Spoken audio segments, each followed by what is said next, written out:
what's up, everyone? Sam Shah here, founder of Wall Street Mastermind. I'm excited to be back today with another client interview for you guys. Today we have Rishi on with us. I'm very excited to have Rishi here as he's been a client for a while. We started working together, I think 2 years ago, a little over two Yeah. years ago, and he just finished his recruiting process, and was able to get a successful outcome. And I wanted to get him to come on here and talk to you guys about just his whole experience with that. So, Rishi, thank you for taking the time to talk to us today, man. Absolutely, man. I really appreciate you taking the time as well. Yeah. So, if you can maybe start off by just telling people a little bit about yourself, so they kind of have a sense for what your background is, and then we can kind of dive into some of the questions that I have for you. Sure. Yeah. So, as I said, introduced earlier, my name is Rishi. I'm senior now. I'm studying at UTS, and then I'm doing like kind of a double major both in finance and economics, as well as like two certifications. One essentially is in Python, as well as in stats. Just kind of like a well-rounded skill set, anything for me. But I'm from Houston. I've grown up there my entire life. I guess biggest motivating factor for me, kind of coming up from a little bit more of a difficult circumstance. I think my biggest goal was to be in a position where I had the life my mother, as she was able to do for me. So, a lot of the different experiences I was able to get earlier were, very influential on kind of building those intangible skills. So, like, for example, I was involved in the Boy Scouts, where I was able to achieve the honor of an Eagle Scout, and many other like, different volunteering, this and that. But the biggest takeaway I can say from that is like teamwork, leadership, and communication, which of course, looking much forward, I felt we're overseeing environmental banking. But the interest in business for me at least came through my mentor, which I was actually my great uncle, who actually worked in the industry himself and like CD Morgan Stanley himself. So as a kid, I used to visit New York very often. He would kind of show me around the offices, and even though it was very unfamiliar, it was a start. I was very fascinated by it, and I wanted to kind of dive in deeper and do a little bit more research. So that kind of narrowed down to finance really when I was able to hit UT and had the opportunity to join a couple of these organizations that, again, kind of help you develop that critical thinking, analytical type of a mindset from a high level. But that, again, narrowed down really into banking only when I had the opportunity to speak to like family, friends, as well as like current upperclassmen. And just kind of the overall narrative that I've gotten, that's really stood out to me is that just I'm going to be in a position where in the 2 years or this period of the analyst program, I will be in a position where I'm learning something new every day. Learning curve is so steep that I don't feel like I'll ever find any meaning of a career. I can for sure, apply some of my skill sets in like math as being one of the most stronger oriented subjects, as well as these intangible skills that I was able to build over the course of my life that I don't feel like I'll be able to apply in any other kind of a career as well. And being in an environment that's very high profile, it's very challenging, it expects me to perform my best. At the same time, I'm under the mentorship of such brilliant individuals who work just as hard to get to where they are. Just was, that was the biggest like stand up for me, and it just kind of brought me to the consensus and conclusion that this is just the best place for me to thrive, be in a position where I'm going to be like working for people from all sorts of different backgrounds, perspectives, this and that, and just I can grow as an individual. I'm working alongside the people that will make sure that my success is something that we'll eventually see in the future. So it's a good Yeah, for sure. That's awesome, man. So thanks for that really helpful background. yeah. So obviously, you probably decided, it sounds like you decided that you wanted to go into finance or investment banking probably a long time ago, like way before you joined Wall Street National. So like, what were some of the things you were doing in the beginning prior to joining Wall Street National as you were kind of like working towards this goal? Like, how were you going about your preparation process? What were some of the maybe resources you were using, and how was that going for you? Yeah, so I think, of course, before the actual, structured program involving with Wall Street Mastermind, I honestly didn't have much of like a straight line, like or like a set on kind of how I proceed with like the entire process. So like, I think the only thing that I did, at that point in time was really just like mainly context. So like I had like a couple family friends, my mom had a couple people that she knew that were in the industry. And of course, my great uncle, who was probably my biggest resource at the time that I leaned upon for like information and just general nuances about the industry, et cetera, et cetera. That was just kind of to just make sure to give myself like clarification of this is what I want to do. And this is kind of, there's a set number of like expectations on what you're gonna kind of, encounter whenever you join such an industry. So that was good. I think that was kind of just giving me kind of a little bit more clarity and just kind of eye-opening, at least, to know that this is the kind of career I'm trying to pursue. But in terms of the actual recruiting process, really, again, that really kind of comes down to what I said earlier, just like kind of reaching out to warm contacts. And the network that I had with the UT was probably the only thing that I could think of. If anything, I would speak to, when I was a sophomore or as a freshman, I would just talk to like his upperclassmen. We would have like these on-campus events where these recruiters or like VPs and associates would come from these different banks and just talk about how it works. And I would try to go and have conversations with these guys, just kind of learn about how their bank is, how their culture is, how kind of the recruiting process is, and all that. But that's just even preliminary to the actual preparation process. Yeah. And for that, again, I did not really know, because I did not know how structured it was. I didn't know how much of these questions come from, like what categories, et cetera, right? So like, honestly, I realized this, that I did not have enough information.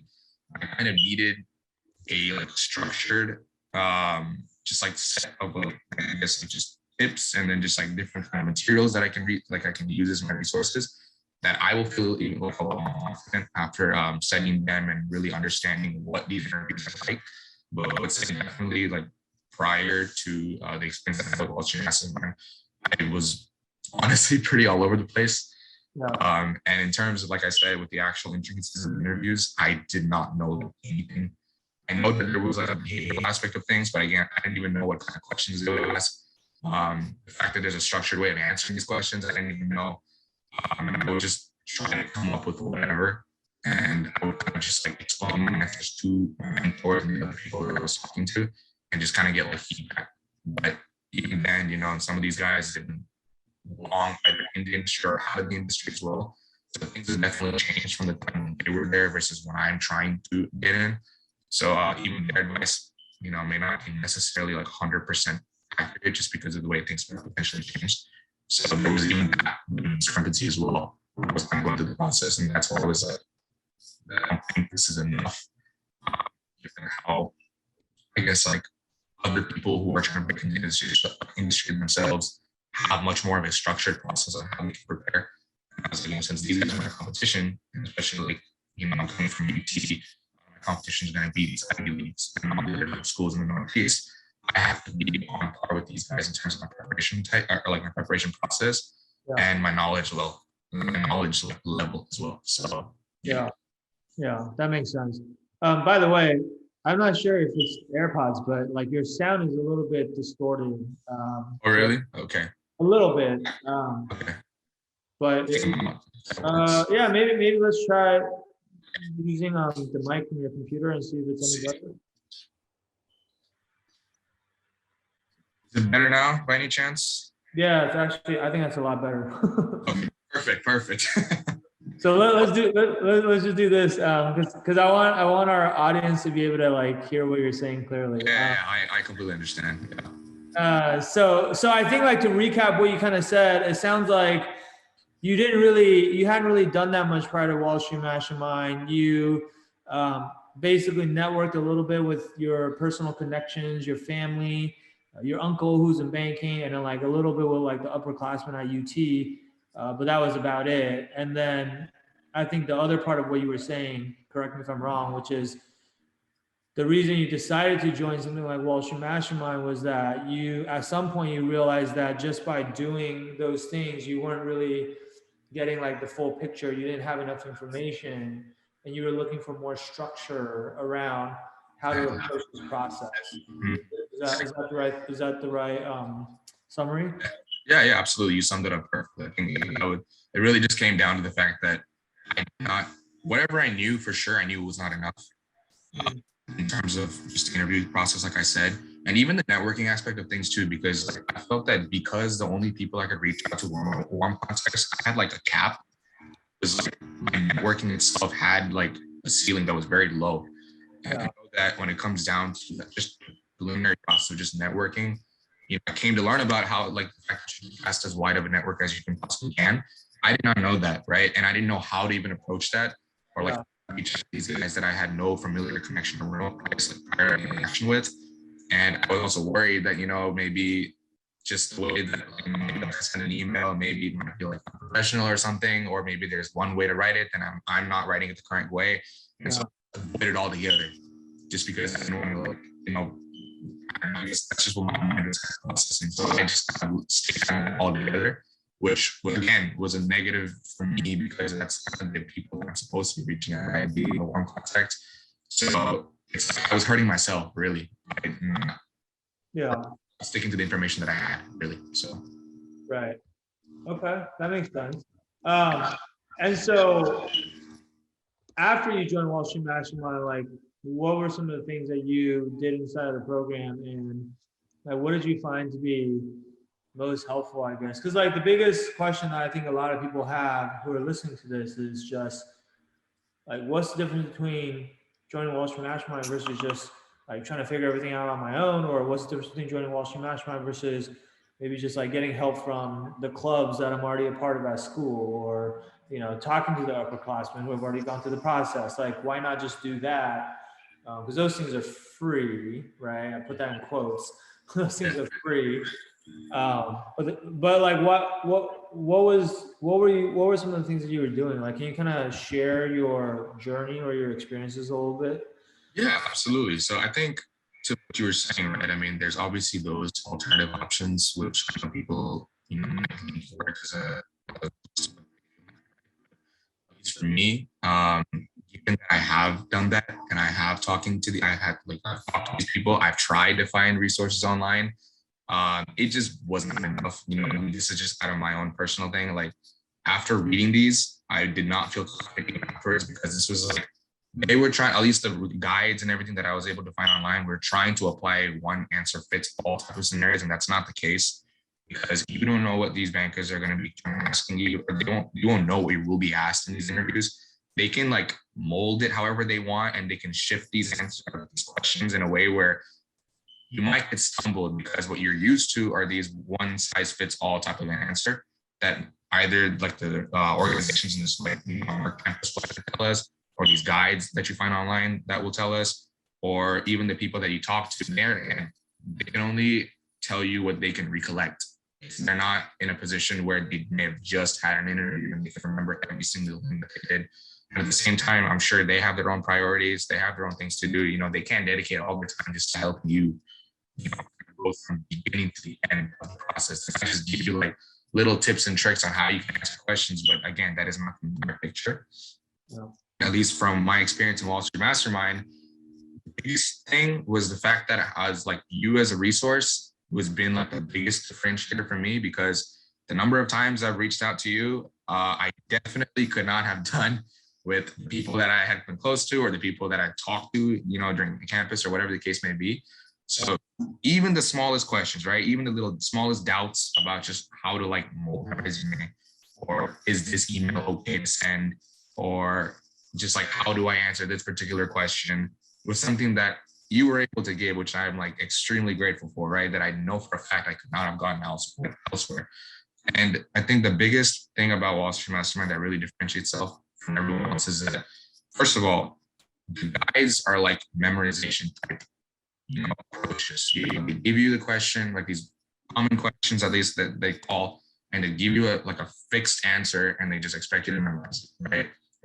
Thought or actual like thinking about what the answer that you're giving, versus when you're in Wall Street Mastermind, we don't even reach the point where you're answering questions until you understand the concepts first, right? And so that was the biggest thing for me, because at least from the technical side of things, there was a lot I did not know. Like, because at that point we didn't learn anything in school either, right? We were doing all these like very, very base level like core classes and just the core like marketing, accounting, et cetera, et cetera. And even like the accounting classes that we did in school, that type of accounting is like debiting and crediting it, like, on book sheets and all that, but that's not directly translated to how you answer questions in interviews. Yeah. So had I not known this, I would have been sticking to that knowledge that I've applied in that classroom, and God knows how badly, these interviews could have potentially gone, right? And even on top of that, that's the baseline level of knowledge that you have to have, and everything else just gets harder from that point. So I would say that, Wall Street Mastermind really, really opened my eyes and just understanding the concepts first. And even before you like mold an answer to all these questions and understanding on how to answer them, what kind of questions you ask them for clarification, it's just knowing what you're talking about. Because, through these interviews, these bankers can see it 100%, whether like your answers are just fabricated or like answer from based on what you see online, versus when they might ask you follow-up questions, you actually know how to answer them because you know the concepts behind the questions. Yeah. So that was a huge, huge, huge help for me, because coming in, even though my behavioral answers, I know for a fact, were still not polished, I may have felt, at a certain point that I can just kind of wing it, which even then is not enough, because that's just 50% of the interview. And even then, I'm not even getting the full 50% of it correct. Yeah. So that itself puts me at a disadvantage. But on top of that, the technical side of things, it's like, you gotta get it, right? Sometimes, bankers might be a little bit more like forgiving. The concepts are really, really difficult, but generally the baseline level of knowledge, at least with the accounting concepts, there's no like if, ands, or buts, and there's not much margin for error on your part, because only if you know that you need the rest of the harder concepts, right? So I didn't even feel confident in that part, right? I mean, before mastermind. So after really understanding how to answer these questions and how the bankers particularly approach these type of questions, was extremely opening for me. And that gave me like so much more confidence. And just the fact that, okay, I've had somewhat of like, behavioral side, like a little bit of knowledge at least on how to answer these behavioral questions, but I knew nothing. The entire 50%, I knew nothing. And only after going through your structure, the entire process of learning each and every single concept and then applying that to different interview scenarios, and I felt more confident. And like, even on top of that, you gave so many of these opportunities for like mock interviews, just straight up asking. And the thing is, I think another big thing about Wall Street Mastermind that for sure I was able to use for is that tight knit network. You have these Slack channels, right? That where people are constantly messaging, and these are people are across all different years, freshman all the way to senior, or even MBA, post MBA, whatever the case may be, right? So that variety of backgrounds, that wide array of like perspectives, and these guys who come from different backgrounds as well. Some people have interviewed at certain banks, some people have offers, and they're, coming back and willing to help the other people who are recruiting, is extremely valuable, because I promise you, I've reached out to a lot of these guys. And on the way, I've actually made a couple of friends as well. They've been extremely helpful for me, just reviewing our own like knowledge at a certain point on what we know. And even on the recruiting side of things, like just getting current updates on what the process is like at certain banks. How's the timeline going and all that, I don't think I would have been able to do that with just the people that I knew outside the program, because that's too much to ask. Like I can't, expect to like leech off of them for every single thing that I need. And I can't expect them to give that either, because at the end of the day, if I want to position myself to be like the best candidate possible, I need all that information, right? And I don't think I would have been able to get that anywhere else outside of Wall Street Mastermind, to be 100% honest. So it's been definitely a game changer.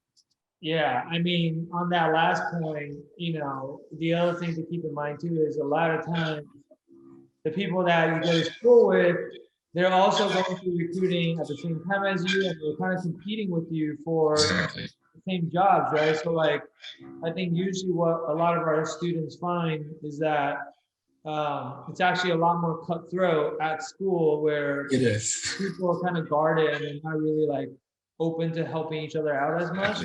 Exactly.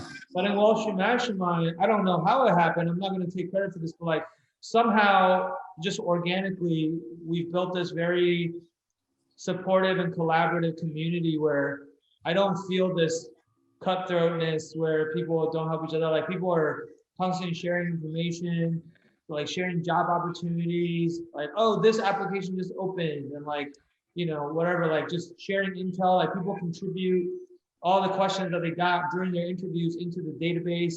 And then like everyone else that has interviews after that can go to the database and look at what questions were asked by whatever specific bank. And so it's like, it's a collective group effort where everyone is succeeding together. And I think that's just like a beautiful thing, right? Because Absolutely. I don't know, I've like thought about this, like why this happened. And I think like part of it comes down to whether there's like this feeling of scarcity or not, right? Like typically the reason why people are so competitive and cutthroat when it comes to banking is because there's only so many jobs, right? And the acceptance rate is so low. So there's scarcity, and people are worried like, hey, if you get a job, that means that that's one less job for me, right? But I feel like in Wall Street Mastermind, because people know that the vast majority of people in the program are going to get jobs anyway, so people aren't, they're coming from a place of abundance almost, right? And it's like, Yeah. that's what you want. That's the environment that you want to be in, because then everyone's winning together, everyone's helping each other out. And then like also a lot of people don't realize this. They think that joining Wall Street Mastermind is like, oh, I'm just joining some program that's going to help me get this job. Like, yes, it is that first and foremost.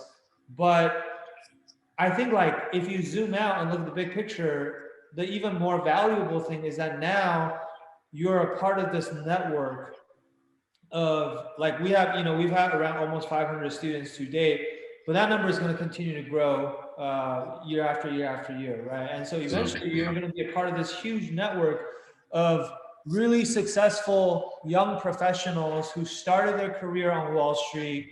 And not everyone's going to stay in banking. Like, people are going to go on and do all sorts of different things: private equity, hedge funds, venture capital, corp dev, work at a tech startup, be an entrepreneur, whatever, right? Yeah. But the point is, it's almost like you're kind of joining like a business fraternity, like that becomes your network, which in the future, like, you never know how that's going to help you. It could be like Absolutely. an introduction to another job opportunity. It could be, an investment opportunity. But the bottom line is, like, you surround yourself with really successful people. Like, you have no other choice but to be successful, because just through like, honestly, it's just like you're the average of the 5 people that you surround yourself with, right? It's like, and now that I'm at my age, I really feel this, which is like, people kind of, like just are naturally drawn to other people that are around the same level as them. Yeah. And so like, if you're not successful, other successful people aren't going to want to spend that much time with you, because they want to hang out with other successful people, right? But then like, that's how the successful people become more and more successful. And then like the people that are not successful, they're kind of stuck, right? Because they don't have exposure to the people that are successful. And so like, your your net worth is your net worth, right? Like, that's one of my favorite quotes, is like, it's just really about who you know and less about what you know, So Yeah. I think that's a huge benefit of joining something like Wall Street Management, that's just that people just don't think about typically. And I think No, it's absolutely. really, really important. Yeah, I completely agree. I think another thing too that was, I guess, looking back on my mindset that has really, really helped was, and this kind of goes down to the very basis of kind of what you talked about in the program itself, just about the networking side of things. I look back now and kind of things that we learn, again, regarding building that log, just the people that we talk to. That log amount that I had, and again, I've been with you for like 2 years now, but I would say that log has probably gone up to like 7,000. Wow. Yeah, so like I did so much on just the networking side of things that I 100% would tell you that I would not even get close to had this opportunity, because there's so much on just the networking side of things and all these little tools and tips and tricks, how to get these people's contact information that is not publicly available, right? That you kind of, I don't know, you have to do probably a much more extensive research on your own and digging in to kind of find that for yourself. That additional, like, just not necessarily skipping the process, but just making that process more efficient for you. And having that opportunity, like in Wall Street Mastermind, is something that has been so amazing for me, because that 7,000 contacts, right? And you say build the funnel as wide as you can, because out of like 100 people, you might only get like less than 10 that respond. And out of like less than 10, there might be like less than 5 that are even willing to talk to you. So, and that is 100% true, because even though I say 7,000, I mean, not all 7,000 responded, but I'm glad. I'm very, very glad I did it in the first place, because if I had a smaller like network, or the opening of the funnel even smaller, then I would have had an even smaller chance of having to talk to these people. So I think that was extremely helpful. Like, I still have this log, and the best part is I can keep this log for me for a lifetime because I have these people's information, and for the people that I've spoken to, I have everything like just written down, very organized and very like succinct, and it shows me like an overall picture of who these stronger connections are versus the people I could potentially reach out to later in the future. So that's, and again, that's just 50% of it, right? And that itself has been so influential for me because doing that properly is what gets you the interview in the first place, and then everything starts with the whole interview process itself. So I wouldn't have even gotten close to even getting an interview had I not had the first part down right. And only after having the opportunities in Wall Street Mastermind, I was able to do what I did on the networking side of things. And looking back on it, I would say it's 100% worthwhile. And it's the only reason why I've gotten the interviews that I've gotten today. So.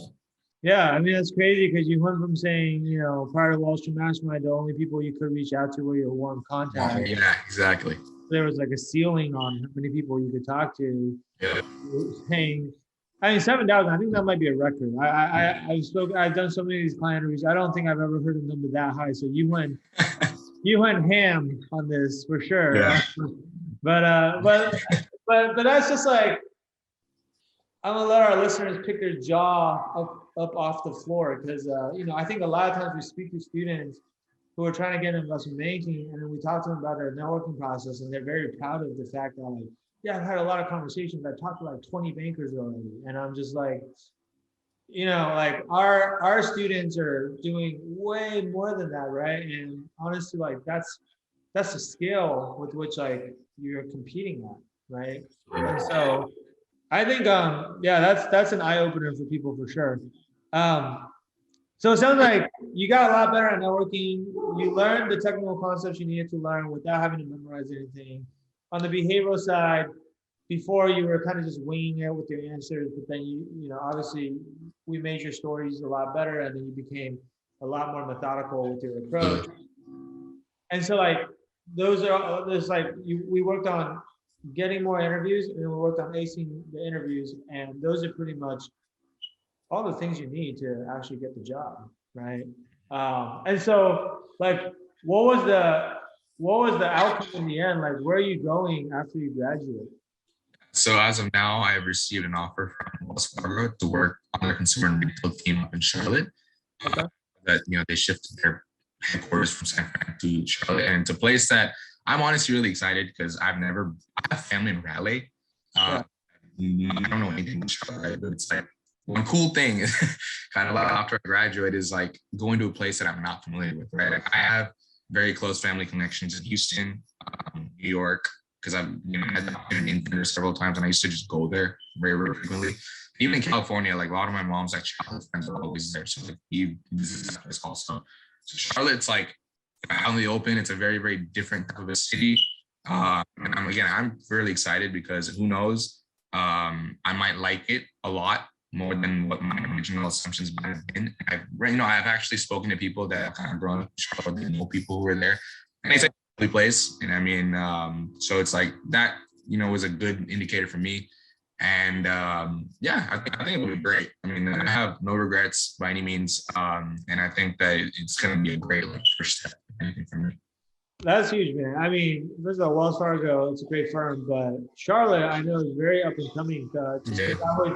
I was dabbling a little bit in like real estate investing, and I know a lot of the houses in Charlotte have been going up like crazy over the past several years. Like the appreciation there is just, I think it's in like the double digits, which is like pretty unheard of. And so what that basically means is a lot of people are moving there, they want to live there, and the demand is driving up the prices, right? So something's going on there. I don't know what it is, but you can go and find out. Absolutely.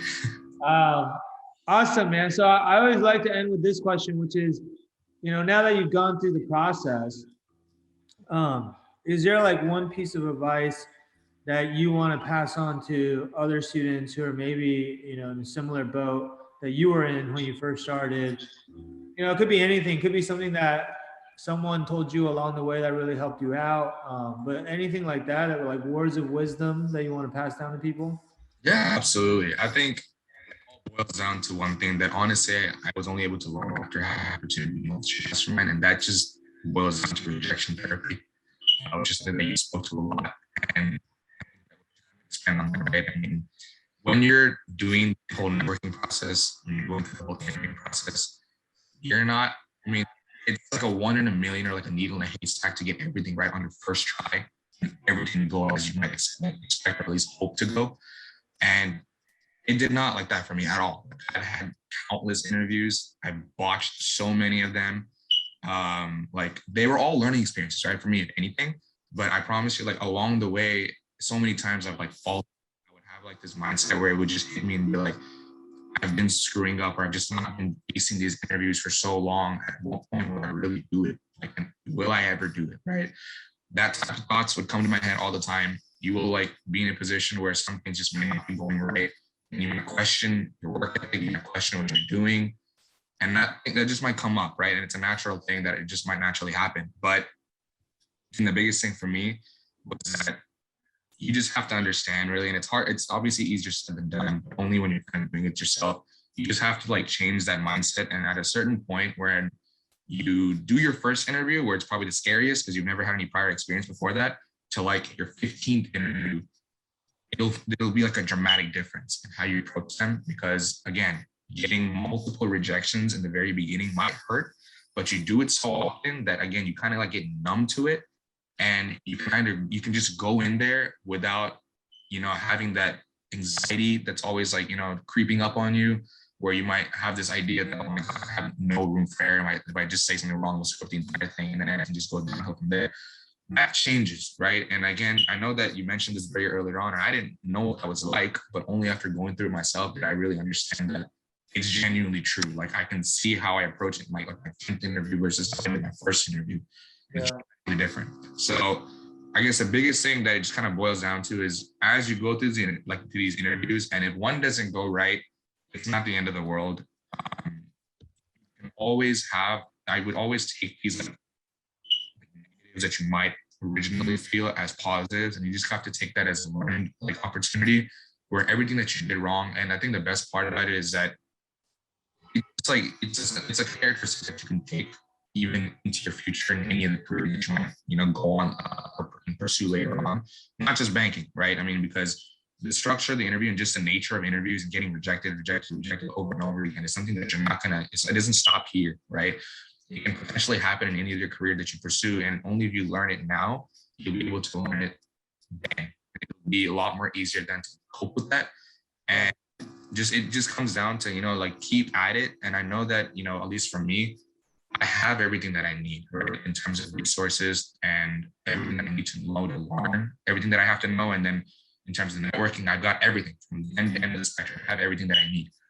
And so if something doesn't go right the first time, it doesn't mean that it's wrong on my part, or maybe there's things that I can improve on. But generally, the idea that I had to just develop was that whatever I'm doing, I'm just going to keep doing it.